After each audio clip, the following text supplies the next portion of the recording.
Oxford dictionary ಪ್ರಕಾರ ಭವಿಷ್ಯದ definition ಹೇಳುವುದಾದರೆ ಅದು ಮಾತನಾಡುವ ಅಥವಾ ಬರೆಯುವ ಕ್ಷಣದ ನಂತರ ಅವಧಿಯನ್ನು ಹೇಳುತ್ತದೆ.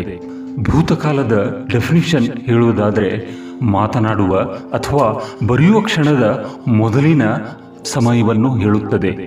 ಅಂದರೆ ಸರಳ ಭಾಷೆಯಲ್ಲಿ ಹೇಳುವುದಾದರೆ ನೀವು ಏನನ್ನಾದರೂ ಹೇಳುವ ಕ್ಷಣ ಅದು ನಿಮ್ಮ ಭವಿಷ್ಯವಾಗಲಿದೆ ಮತ್ತು ಹೇಳುವುದನ್ನು ನಿಲ್ಲಿಸಿದ ಕ್ಷಣ ಅದು ನಿಮ್ಮ ಭೂತಕಾಲವಾಗುವುದು.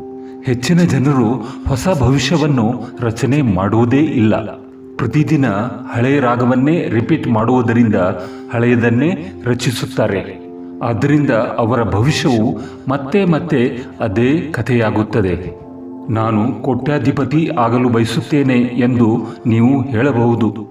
ಆದರೆ ಕೆಲವು ಕ್ಷಣಗಳ ನಂತರ ನಿಮ್ಮ ಭಾಷೆ, ದೇವರೇ, ಈ ತಿಂಗಳು ಖರ್ಚು ನೀಗಿದರೆ ಸಾಕು ಎಂದು ಬದಲಾಗುತ್ತದೆ. ಹಾಗಾದರೆ ಈ ಯೂನಿವರ್ಸ್ ಇದಕ್ಕೆ ಹೇಗೆ ಉತ್ತರಿಸುತ್ತೆ? ಆಯಿತು, ಈ ತಿಂಗಳಿನ ಖರ್ಚು ಇಲ್ಲಿದೆ, ತೆಗೆದುಕೋ ಎಂದು ಕೊಡುತ್ತೆ. ಇದರ ಅರ್ಥ ಕೋಟಿ ಗಳಿಸಲು ನೀವು ಯೋಗ್ಯರಲ್ಲ ಅಂತ ಅಲ್ಲ, ನೀವು ಕೋಟಿಯ ಭಾಷೆ ಹೇಳುವುದನ್ನು ನಿಲ್ಲಿಸಿದ್ದಕ್ಕೆ. ನೀವು ಬೇರೆಯದೇ ಭವಿಷ್ಯ ಮಾತನಾಡಿದಿರಿ, ಆದ್ದರಿಂದ ಬೇರೆಯದೇ ಭವಿಷ್ಯ ಸಿಕ್ಕಿತು. ಆದ್ದರಿಂದ ನೀವು ಮಾತನಾಡುವಾಗ ನಿಮ್ಮ ಕನಸಿನ ಬಗ್ಗೆ ಸ್ಥಿರತೆ, ಗಟ್ಟಿತನ ಇರಲಿ.